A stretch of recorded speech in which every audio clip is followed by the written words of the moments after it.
लोकसभेच्या खासदार व ज्यांना संसद रत्न म्हणून पुरस्कार मिळाला त्या आदरणीय सुप्रियाताई पवार या विभागाचे खासदार श्रीनिवासराव पाटील साहेब, ज्यांच्या वाढदिवसाच्या निमित्तानं आपण या ठिकाणी उपस्थित राहिलात, ते आपणा सर्वांचे नेते आमदार शशिकांतजी शिंदे, राष्ट्रवादी काँग्रेस पक्षाचे जिल्ह्याचे अध्यक्ष सुनीलराव माने भैया, प्रभाकरजी देशमुख, त्याचप्रमाणे महिला अध्यक्षा सौ संजनाताई जगदाळे, त्यांचे सर्व सहकारी आणि विशेषतः व्यासपीठावर आणि समोर आदरणीय पवार साहेबांच्या विचारानं राजकारण समाजकारण करणारे सर्व उपस्थित बंधू आणि भगिनींनो, 19 ऑक्टोबर शशिकांतजी शिंदे साहेब यांचा वाढदिवस. आपण अनेक वेळा त्यांच्या वाढदिवसाची वाट बघतो, परंतु मी अनेक वर्ष पाहतो आजचा वाढदिवस हा वेगळा वाढदिवस आहे. हा जनतेच्या मनामधला वाढदिवस आहे. आपल्या मनामध्ये जे आहे ते उद्दिष्ट आपल्याला सफल करायचं आणि त्या उद्दिष्टानं आपण या ठिकाणी मोठ्या संख्येने उपस्थित आहोत. क्या आप अपने माता पिता बनने का इंतजार कर रहे हैं? आज ही 7825893602 पर कॉल करें. ओएसिस फर्टिलिटी के कम लागत वाले IVF उपचार की सहायता से अपना सपना पूरा करें और सभी को खुशखबरी दें. आज राज्यामध्ये राजकीय परिस्थिती अतिशय विचित्र आहे. 3 पक्षांचं सरकार आहे. मुळामध्ये उद्धव ठाकरे साहेबांना सोडून काही आमदार मंडळी भारतीय जनता पक्षाकडे गेली. कारण आपल्याला कल्पना आहे की 19 साली आदरणीय पवार साहेबांच्या संकल्पनेतून सोनियाजी गांधी उद्धवजी ठाकरे यांच्या माध्यमातून महाविकास आघाडी शासन सत्तेवर आलं आणि काही महिन्यामध्येच कोरोनासारखा आजार आला आणि त्याचा परिणाम काही अंशी आपल्या विकास कामावर निश्चित झाला. पण पुन्हा खऱ्या अर्थाने विकास कामं आपण चालू केली आणि नंतरच्या काळामध्ये ही मंडळी त्या ठिकाणी सुरत मार्गे गुवाहाटीला गेली आणि गुवाहाटीहून गोवा मार्गे मुंबईला आले. काय चूक या ठिकाणी आमची सरकारची होती? निव्वळ भारतीय जनता पक्षाला 105 लोकांचं त्या ठिकाणी आमदार असताना त्यांना सत्तेवर येता येत नव्हतं आणि म्हणून त्यांनी हा प्रयोग या ठिकाणी केला. हे सरकार त्या ठिकाणी काम करताना आपण बघतोय की सातत्यानं निर्णय घोषणा दिल्या जातात. शासनाच्या अनेक योजना असतात, केंद्र सरकारच्या असतात, राज्य सरकारच्या असतात, त्या योजना सातत्यानं सुरू असतात. पण आज हे सरकार शासन आपल्या दारी अशा प्रकारचा कार्यक्रम घेतंय.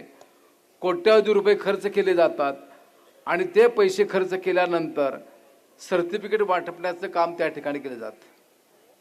आणि हे करत असताना आपण जर पाहिलं तर मूळ अजेंडा काय? तर उद्धव ठाकरे साहेब आदरणीय पवार साहेबांच्यावर टीका टिप्पणी करायची. तुम्ही विकास कामासाठी सर्वसामान्यांसाठी जर पुढे आलात तर तुम्ही त्या ठिकाणी सर्वांना बरोबर घेऊन जायला पाहिजे. आपल्या सर्वांना कल्पना आहे, आपलं दैवत छत्रपती शिवाजी महाराज दिल्लीच्या तख्ता पुढे झुकले नाहीत आणि तीच वेळ आता आलेली आहे. आज केंद्रामधलं हे सरकार ज्याप्रमाणे सांगते त्याप्रमाणे राज्यामधलं शासन काम पाहते आणि लोकांच्यावर बंधन घालायची आणि त्याचबरोबर त्यांचा अजेंडा राबवण्याचं काम ही मंडळी त्या ठिकाणी करतायत आणि याची सर्वसामान्य लोकांच्या मध्ये निश्चित त्या ठिकाणी चीड निर्माण झाली आहे. आज आपण बघतोय जिल्हा परिषद, पंचायत समिती, नगरपालिका, महापालिकेच्या निवडणुका होत नाहीत. का होत नाहीत? सरकार सगळ्या गोष्टी करता येतात, निवडणुका का होत नाहीत? तर त्यांना कल्पना आहे की जर या निवडणुका झाल्या तर सर्वसामान्य कार्यकर्त्यांना त्या ठिकाणी लोकांची सेवा करायची संधी मिळेल. विशेषतः आदरणीय पवार साहेबांनी 33% महिलांना आरक्षण दिलं. महिला पुढे येतील आणि कार्यकर्त्यांची एक सक्षम फळी त्या ठिकाणी उभा राहील आणि म्हणून त्याच्यापेक्षा निव्वळ जातीवर आधारित अशा प्रकारचं राजकारण करायचं, काही लोकांच्या भावना जागृत करायचं आणि त्या माध्यमातून ही मंडळी या ठिकाणी राज्य करतायत. शशिकांत शिंदे साहेबांनी उल्लेख केला की शेवटी कायद्याचं राज्य आहे. माननीय सुप्रीम कोर्टानं परवा विधानसभेच्या अध्यक्ष महोदयांना कडक शब्दामध्ये सुनावलं की तुम्ही आम्हाला एक शेड्यूल त्या ठिकाणी द्या आणि विशेषतः या ठिकाणी जी मंडळी शिवसेनेची फुटून बाहेर गेली, जी मंडळी आपल्यातून त्या ठिकाणी गेली, त्यांची दोघांची केस एकच आहे आणि एकत्र या गोष्टीचा निर्णय हा त्या ठिकाणी लावणार आहे.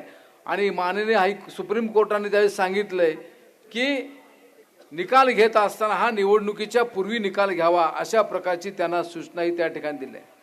आपण कैलासवासी चव्हाण साहेबांच्या विचाराची जोपासना करतो.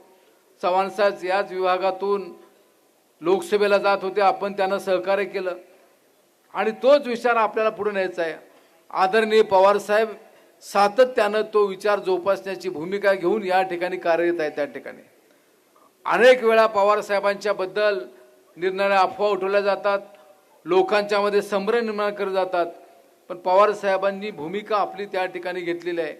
आणि या काळामध्ये सुद्धा महाराष्ट्राच्या कानाकोपऱ्यामध्ये आदरणीय पवार साहेब जात आहेत, लोकांशी बोलतायत. दुष्काळ असेल, जास्त पाऊस झाला तर त्या ठिकाणी जातात. माझ्यावर पक्षानं कोकणाची जबाबदारी दिलेली आहे आणि तिथं सुद्धा कोकणातील लोक सांगतात की आम्हाला निव्वळ रोजगार हमीमध्ये त्या ठिकाणी आमच्या आंबा काजू फळाचा त्या ठिकाणी समावेश केला आणि त्यामुळे आज आमच्या शेतीमध्ये चांगल्या प्रकारची फळं या ठिकाणी येत आहेत. दूरदृष्टी प्रचंड अशी आहे. ऊसकरी शेतकऱ्यांसाठी आदरणीय पवार साहेबांचं काम हे त्या ठिकाणी आपण सर्व जाणता आणि या सर्व गोष्टीचा विचार करता आपण सर्वांनी या काळामध्ये राष्ट्रवादी काँग्रेस आणि शिवसेना या सर्वांच्या पाठीशी उभं राहणं ही काळाची खऱ्या अर्थानं गरज ही त्या निमित्तानं आहे. आता नवीन एक सोम या ठिकाणी आलेलं आहे की या मतदारसंघामध्ये एवढी कोटे आले, या मतदारसंघात तेवढी कोटे आले आणि मग बॅनरबाजी मोठ्या प्रमाणामध्ये त्या ठिकाणी केली जाते. पण मी आपल्याला स्पष्टपणे सांगतो की राज्याचं बजेट आहे, हे बजेट मांडल्यानंतर त्याचा निधी ठरलेला असतो, पण अवांतर त्या ठिकाणी निधीच्या घोषणा केल्या जातात आणि मग आपल्यामध्ये एक मन आहे, एक ना धड भाराभर चिंध्या. तसं प्रत्येक ठिकाणी लहान सहान कामं सुरू आहेत.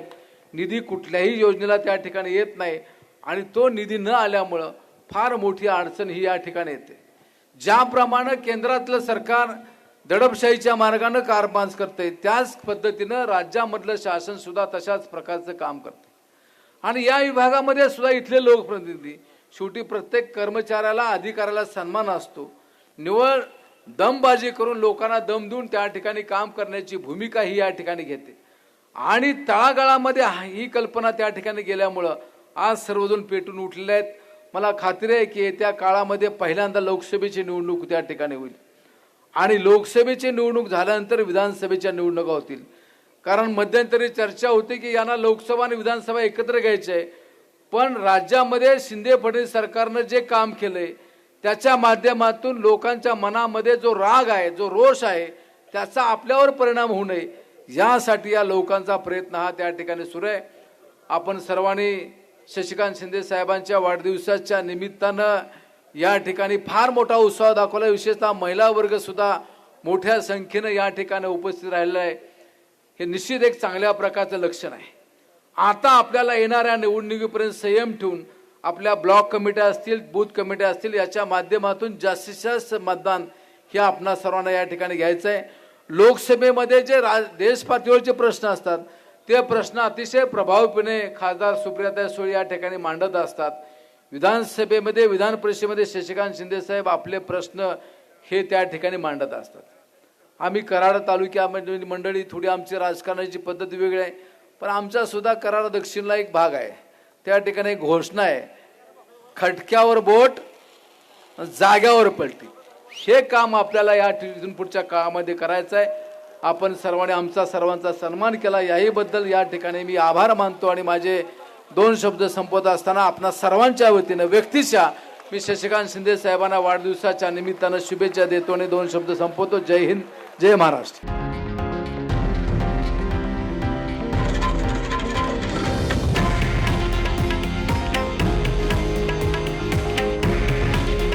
हे आहे देशातील नंबर 1 न्यूज नेटवर्क आणि आपण पाहत आहात TV9 मराठी.